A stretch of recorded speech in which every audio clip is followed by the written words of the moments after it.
Hello everyone, welcome to study with Tisha. तो semester 5 में CN का जो सब्जेक्ट है उसमें मैंने बोला था कि प्रीवियस लेक्चर में कि हम डोमेन नेम सिस्टम देखेंगे। तो आज हम ये देखते हैं कि ये मुझे हमारी जो मीड एग्ज़ाम थी उसमें भी पूछा गया था। सो ये बहुत इंपॉर्टेंट है, ये एग्ज़ाम में भी बहुत बार पूछते हैं। आप चाहो तो प्रीवियस ईयर के पेपर्स भी आप चेक कर सकते हो। ये सारी चीज़ें जो मैं बोल रही हूँ कि हाँ ये इंपॉर्टेंट है, ये एग्ज़ाम में पूछा है, क्योंकि मेरा जीटीयू का एक्सपीरियंस है, मैंने ये एग्ज़ाम क्लियर कर ली है, इसलिए मैं बोल रही हूँ। दैट्स वाई ये डीएनएस बहुत ही इंपॉर्टेंट थिंग है जो आपको एग्जाम में भी पूछते हैं और वाइवा में भी पूछते हैं। ठीक है। सो डीएनएस क्या होता है? Domain name system. तो मैं आपको एक इजी वे में बता दूं कि हमारे पास एक कंप्यूटर है, ठीक है, उसमें मैंने सर्च किया कि www.google.com मुझे ये चाहिए। ये अल्फ़ाबेटिक नेम रिमेंबर करना ह्यूमन के लिए बहुत ही ईजी है कि हाँ चलो यार, हाँ www.google.com, meesho.com या फिर कुछ भी youtube.com या फिर जो हम बोलते हैं। तो ये कॉम कैसे आया, ये सारी चीज़ें पढ़ेंगे।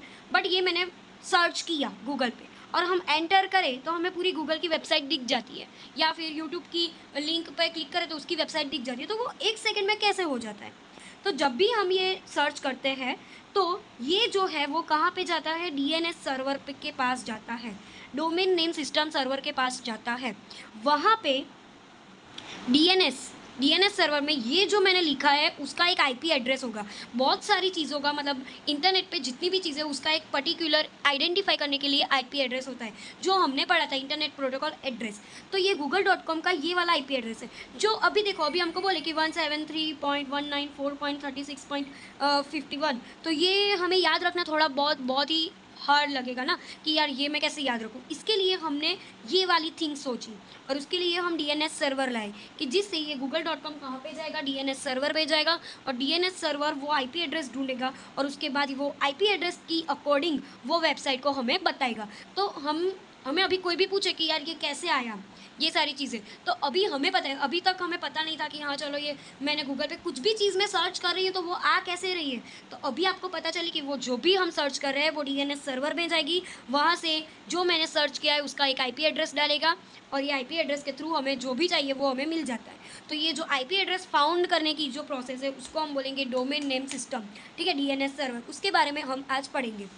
तो in is an internet service that translate domain names into IP address. ये डोमेन नेम है उसको हम आईपी एड्रेस में कन्वर्ट करते हैं।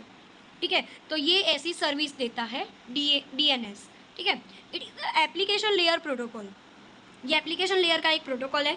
डीएनएस सर्विस जो है वो must translate the domain name into corresponding IP address. यानी जो उसका डोमेन नेम है, यानी कि ये इसका डोमेन नेम है google.com, ये डोमेन नेम को वो करस्पॉन्डिंग उसका आईपी एड्रेस के साथ कन्वर्ट कर देगा, यानी कि ट्रांसलेट कर देगा।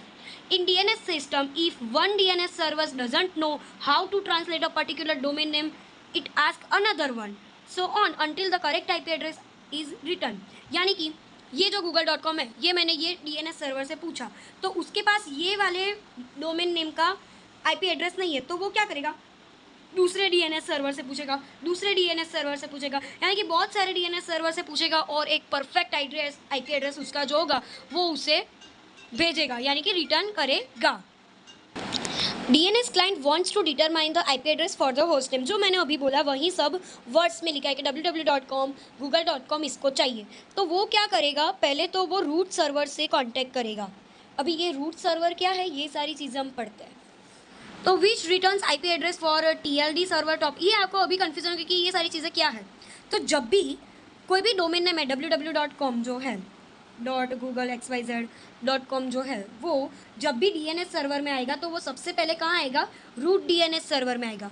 तभी उसके 3 प्रकार हैं, 3 डिफरेंट टाइप्स है रूट डीएनएस के। तो अब ये google.com यहाँ पे आया, अभी ये रूट डीएनएस पे चेक करेगा कि वो com डीएनएस है, org सर्वर है या फिर edu डीएनएस सर्वर है। तो यहाँ पे क्या लिखा है? .com लिखा है। तो ये रूट डीएनएस का कौन सा वाला पार्ट हो गया? कॉम वाला, यानी कि ये वाला। तो ये जो 3 है ना उसको हम बोलेंगे टॉप लेवल डोमेन। क्या बोलेंगे इसको? टॉप लेवल डोमेन, यानी कि टीएलडी टॉप लेवल डोमेन। ठीक है, अभी कॉम में आ गए। ठीक है, अभी कॉम के की बहुत सारे टाइप है, yahoo.com, amazon.com। अभी ये सारे बहुत सारे ये लो लेवल आ गया। ये सारे डीएनएस सर्वर में से देखेगा कि कहाँ पे google.com है। चलो ये रहा google.com। ठीक है, अभी google.com आ गया तो यहाँ से उसका आईपी एड्रेस जाएगा टीएलडी में और टीएलडी के पास जाएगा रूट डीएलएस में और उसके बाद जाएगा यहाँ पे, ठीक है। तो ये होता है पूरा रूट डीएनएस सर्वर, ठीक है। वो टॉप लेवल को कनेक्ट करेगा, अभी देखेगा कि क्या है क्या नहीं, ऑथोरिटी सर्वर के पास जाएगा, फिर देखेगा कि क्या है क्या नहीं, फिर फाइनली कांटेक्ट करेगा Amazon.com को, यानी कि Google.com को, जो भी हमें चाहिए वो, विच रिटर्न्स वापस से वो आईपी एड्रेस दे देगा। तो अभी हमें पता चलेगा कि क्या प्रोसेस होती है डीएनएस सर्वर में भी। रूट डीएनएस होता है, उसके भी 3 टाइप है, org.com होता है, edu.com होता है, com.com होता है। तो हमारा वाला कॉम है, तो TLD आ गया, यानी कि ये टॉप लेवल डोमेन है, उसमें चेक किया, उसमें ये है, तो यहाँ से वो आईपी एड्रेस दे देगा, ठीक है। तो ये सारी प्रोसेस होती है डीएनएस में। ये सारी जो थियरी है वो आप डीएनएस में जब भी आपको एग्जाम में पूछे तो आपको यही लिखनी है, ठीक है। अभी हम देखते हैं टॉप लेवल डीएनएस, जो हमने ऑलरेडी देख लिया है कि it is responsible for com, org and net, edu, ero, jobs, museums and all top level country domains, यानी कि जो टॉप लेवल कंट्री की डोमेन्स होता है उनके लिए रिस्पॉन्सिबल होता है, यानी कि यूके है, फ्रांस है, कनाडा है, जापान है, उन एग्जाम्पल ये दिया है, ठीक है। Network solution maintain server for .com TLD, education के लिए .edu टॉप लेवल डोमेन, यानी कि टॉप लेवल का होता है जो डीएनएस डोमेन नेम सिस्टम उसका, ठीक है, जो हमने ऑलरेडी देखा है अभी। और ऑथोरेटिव डीएनएस यानी कि टू ऑर्गेनाइज ओन डीएनएस, यानी कि जो भी ऑर्गेनाइजेशन होती है उसका खुद का अपना डीएनएस सिस्टम होता है, server providing authoritative host name, IP mapping, ये सारी चीज़ें उनकी खुद की होती है, तो उसको हम बोलेंगे ऑथोरेटिव डीएनएस। जो ऑथोरेटिव होता है server, it can maintain by organisation और सर्विस प्रोवाइडर, वो खुद ही ऑर्गेनाइजेशन जो है वही उसको मेंटेन करता है। Local DNS name service, it does not see strictly belong in hierarchical, ऐसा ज़रूरी नहीं है कि वो हिराचिकल, जो भी हमने पहले अभी पढ़ा था डीएनएस में, जो मैंने बताया था वो हिराचिकल में था, बट ये जो लोकल डीएनएस है वो ऐसा ज़रूरी नहीं है कि वो हिराची में ही हो। When host make DNS query is send to its local DNS server, it act as a proxy forward query into hierarchy, यानी कि इसमें ऐसा ज़रूरी नहीं कि हिराची ही हो, होस्ट की मर्जी है कि उसको डीएनएस क्वेरी कैसी रखनी है, क्वेरी को उसको सेंड करना है लोकल डीएनएस। ये सारी चीज़ें जो है वो हम अब पढ़ते हैं कि क्वेरी 2 टाइप की होती है, इटरेटिव क्वेरी और दूसरी है रिकर्सिव क्वेरी, यानी कि 2 टाइप से हम कोई भी क्वेरी है, कोई भी प्रॉब्लम है, उसको हम सॉल्व कर सकते हैं, ठीक है। A host is a poly edu wants IP address for etcetera etcetera, ये कोई डोमेन है, ठीक है, उसको ये चाहिए, तो वो क्या करेगा, पहले ये इटरेटिव की बात कर रहे हैं, ठीक है, ध्यान से देखना मैं क्या बोलना चाह रही हूँ अभी।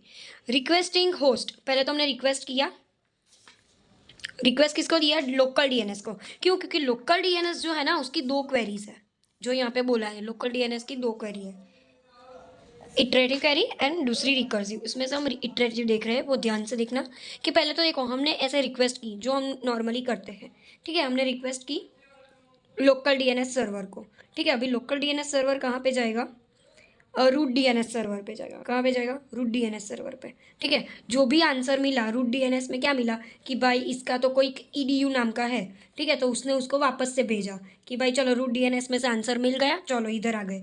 फिर उसके बाद जाते हैं टॉप लेवल डीएनएस में, क्योंकि हमें ये सारी चीज़ें हमने पढ़ ली थी कि एक तो पहले आता है रूट डीएनएस, उसके बाद बहुत सारे आते हैं ये टीएलडी टॉप लेवल डोमेन, और उसके बाद आता है ऑथोरेटिव वाला, यानी कि जो हमने देखा था वो। तो सबसे पहले वो कहाँ पे गया, रूट डीएनएस में, रूट डीएनएस में गया, उसको इसका आंसर मिल गया। फिर गया टीएलडी डीएनएस सर्वर में, उसको उसका आंसर मिल गया।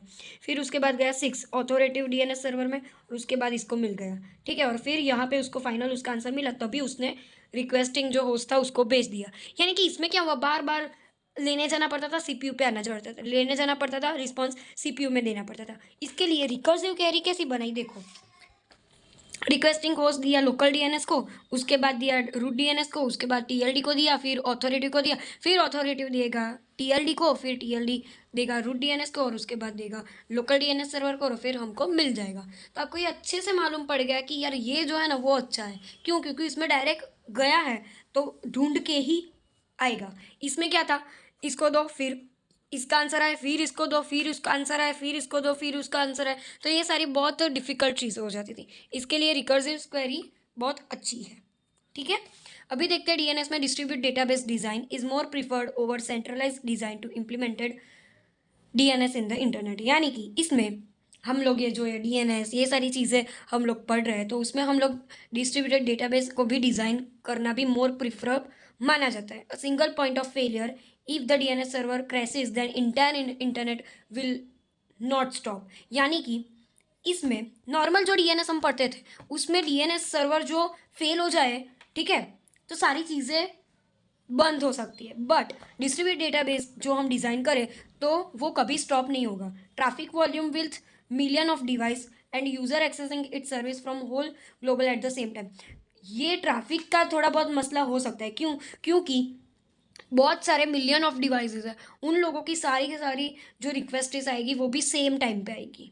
A single DNS server can not handle huge DNS traffic. एक सिंगल डीएनएस सर्वर जो है, ठीक है, वो इतना ज़्यादा ट्रैफिक जो है, रिक्वेस्टेस जो आ रही है, तो वो उसे हैंडल नहीं कर सकता। इसके लिए डिस्ट्रीब्यूटेड सिस्टम जो है वो उससे रिड्यूस कर देता है। इसके लिए हम लोग डिस्ट्रीब्यूटेड सिस्टम रखें तो वो अच्छा रहेगा। Distant centralized database, a single DNS cannot be close to all the queries clients maintain. To keep records for all internet hosts, it would have be updated frequently to account for every new host। ठीक है, मतलब ये यही कहना चाह रहे हैं कि सेंट्रलाइज हम सिंगल जो डीएनएस है वो नहीं कर सकता। इसके लिए सारे रिकॉर्ड को हम एक ही जगह पे रखें तो नए होस्ट जो जब आएंगे तब तक वो नया डीएनएस बना के उसका इस्तेमाल करते रहेंगे। अभी ये सॉकेट प्रोग्रामिंग होगा, वो हमारा लास्ट लेक्चर होगा चैप्टर 2 के लिए, वो हम नेक्स्ट लेक्चर में देखेंगे। So thank you for watching. Like share subscribe कर देना, और कोई भी डाउट हो तो स्टडी विद टीशा नेम की मेरी इंस्टाग्राम आईडी है, उस पर आप मुझे डीएम कर सकते हो। ठीक है, थैंक यू।